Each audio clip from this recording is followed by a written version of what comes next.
हम ना रौरा घर में अब हमारे बर्दाश्त नहीं हो। काहे ऐसा कहता रू ना रे बुढ़ी हम तोरा घर में ना रहे बाबू। बबुआ हमरा खानदान में ऐसा केहू नहीं के कइले। तार गोबर चोतिया खातिर आई बनी हम। बात मानो बबुआ आई तो तरह के विदाई करवा दो। तार भैंस दूध छठी आगतिया गोबर हम ना उठाए यही खातिर आई बनी हम। और एगो तार है छोटा की बिया ये हमारे को रोज तंग करते एकरा के तो मुआ दे भब। ऐसा तू पतो हमरा मिल गई तो कैसन मिले के चाहिए? हमरा इज्जत के नाश कर देलू तू नाश कर। अपन नहीं खुद देखा बड़ घर के बेटी है अतः बेटी लेके आई बनी रोज सवेरे आ जाती है हमारे रूम में। रोज सवेरे झाड़ू मारे के खाती है मार के बुआ दे तोरा के। बाबू अब गाँव भर के लोग कहता जे रे तोर पतो केंगा मिलल बिया रे जे ननद के मारतिया। हम अलगे रहे तोरा में ना रहे तो ना रहे बिल्कुल ना रहे। तू गोड़ पर गिर तबो ना रहे। तू गिर के देखा ना एक बार ना रहे बाप कर मार देवी ते तहार झोटा लसार के मारब। रोज मकई में जाता रू रोज मकई में जाता रू लेकिन एको दिन बाल लेकर नहीं खुआ तो मुआ के तरह के काटब।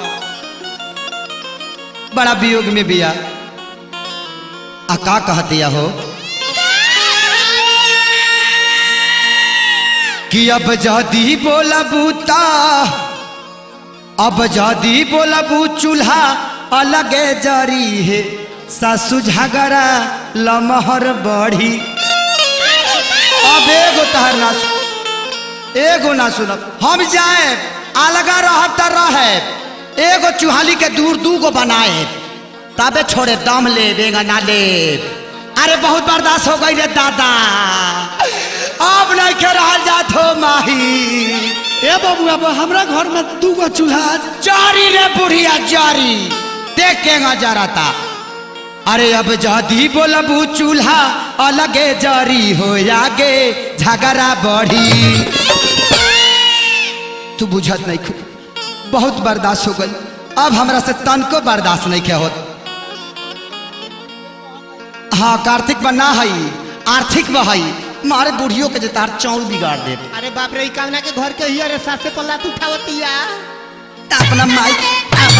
अपना माई के नहीं समझावती बूढ़ हमरा के हैरान करके धैले बिया। बबुआ का बे बूढ़ सास के गजन कइले बारू अपन रहने को ऐसा बेटा पैदा के ले बड़ू उका के अपना बॉस में रख के छोड़े भो। एक मिनट तू रुक जा खाली आवे दो अपना फतार के आवे दो। अरे अब जदी बोलबू चूल्हा अलगे जरी झगड़ा आगे बढ़ी। तुम्हारा झोटा तहर धरी झगड़ा अलगे बढ़ी। तुम्हारा झोटा तहर धरी झगड़ा अलगे बढ़ी।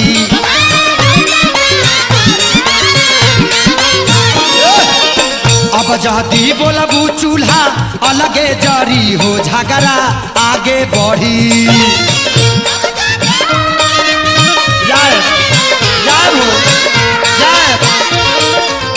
अब जदी बोलबू चूल्हा अलगे जरी हो झगड़ा आगे बढ़ी। तो हमारा छोटा ताहर धरी चूल्हा अलगे जरी मारब छोटा ताहर धरी चूल्हा अलगे जरी।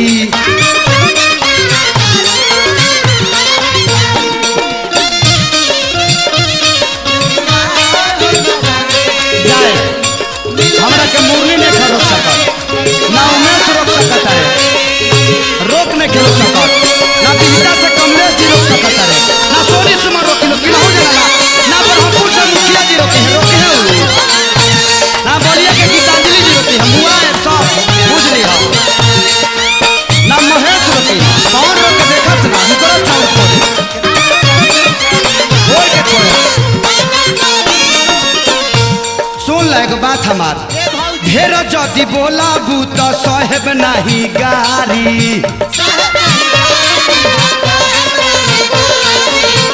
हमें ए बाबुआ आज से क्रिया खाता दिन एको गो गाड़ी ना दबा की रह। असली भतार के तो हम हई ना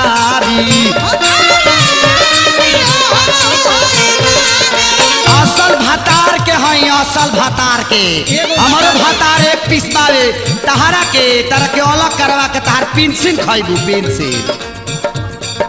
अच्छा ला मनबू रोका अभी फोन करतानी ढेर जदी बोलाबू तो साहेब नहीं पाए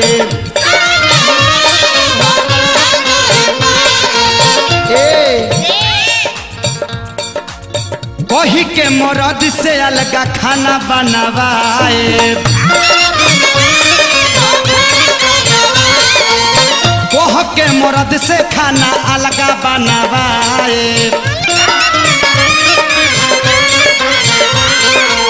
आ रोज खीर बना बना खाए आ तोरा के जरा एकरा के एकरा के त मार के चौड़ बिगाड़ दे बाबू भाई का बिगड़ ले बिया रे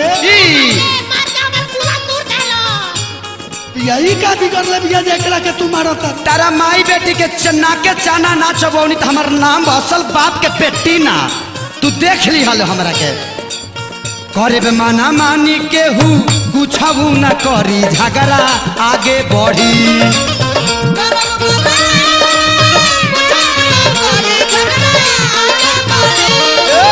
करे माना मानी केहू कुछबू न करी झगड़ा आगे बढ़ी तो मारब छोटा तहर धरी झगड़ा आगे बढ़ी तो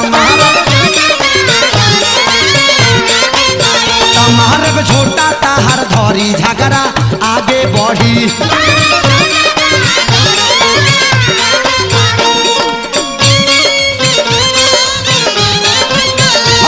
बोली है बोली है तू वही ऊपर के बता दे मत दे तहारा के तो चौड़ खाए तहार खारे एगो ना सुने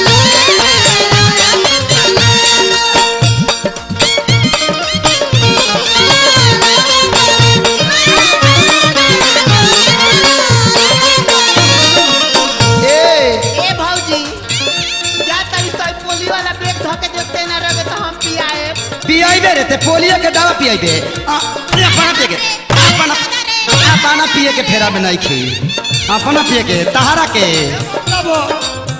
बैग ही दे दो पंकज के चाहे सुबोध के उहे बैग तार रखी सुबोध के बस के बात सुबोध पियाई है हाँ सब जन के व्यवस्था करे लाइन लाइन से मुआ के काटे सबन के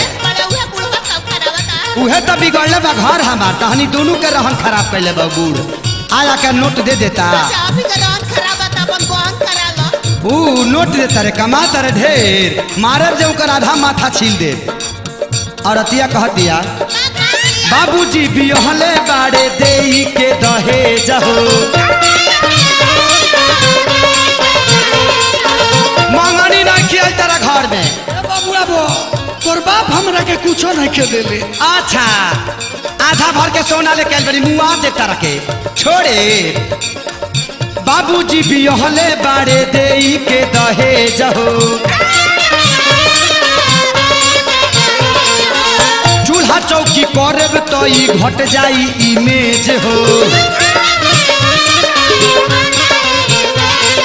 पढ़ा लिखल है तारा खानी अनपढ़ है तार गोबर चोतियाए भम तीसरा में 3 बेर फेल भइल बानी चलो चलो खाना बनाओ खाना चल अब मार के चौड़ हे करे के तहारा के मुआ के बर्बाद कर दे बस अभी छोट पिया छुटुर छुटू करतिया ई रोज मकई में जातिया कहिए से कहतनी कि रे 4 गो बाल ले लई त एको दिन लेके नहीं खेआइल एको दिन लेके नहीं खेआइल हो रहा खाए के मन करता कौन बाबा से कह के तोरा के एक ढका हो रहा मनवा दे ना रे हम ना रह बूढ़ हट बूढ़ मार के तहर के गुदार दे हम देवरो ना ननद नाही हमारा से लड़ी झगड़ा आगे बढ़ी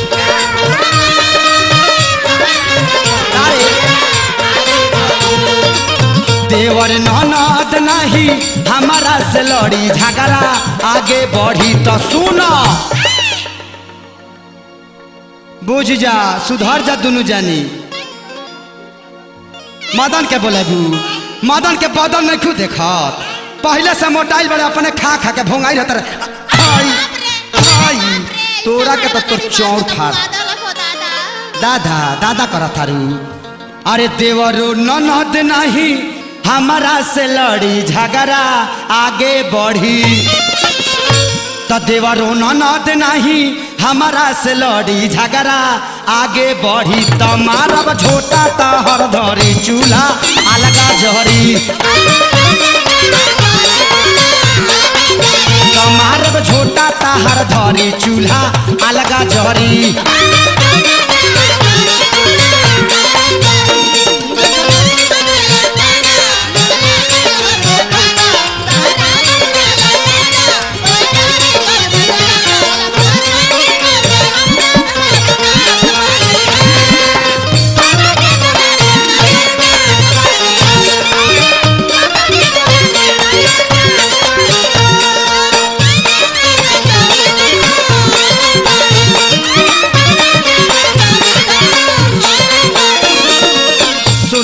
ए बबुआ मान जा न तो बुलबुल बबुआ के बजरंगी के बोलाए बोलाबू केहू के ना मानब हम, चाहे केहू हमार पंचायत करे। महेश जी काहे के होइसन पतो के हमरा बासे चढ़ाव। अपन रहन नहीं खू देखत, अपना फेरा में नहीं खू बुढ़घूस कहतिया लड़किया करी है पंचायत नहीं पवन खेसारी। सुबोधो महेश के तो देहब बड़का गारी। जिन पंचायती करे हूँ कर इज्जत तू तार दे। ए बबुआ गाड़ी देबे तोर माइयो गड़ियावे ले कारे। ए हमरा माई के तू बोलाबू ई पिटाई, जेतने बोलाबू ई पिटाई है छोटा की। हमरा के बाकी लगाव तरु आरती उतर तरु। आरती तहार तो झोटा धकल मुआ मुआ काटब के भगवान कहियो भाला ना करे। भाला ना करी है तारा में बर्छी करी है। होई ओकरा बस मारे में फेंक देबू जौन खैले बड़ू।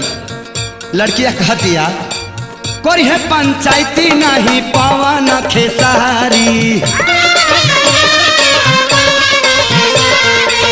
सुबोध महेश जी तो सुनी है बड़का गारी।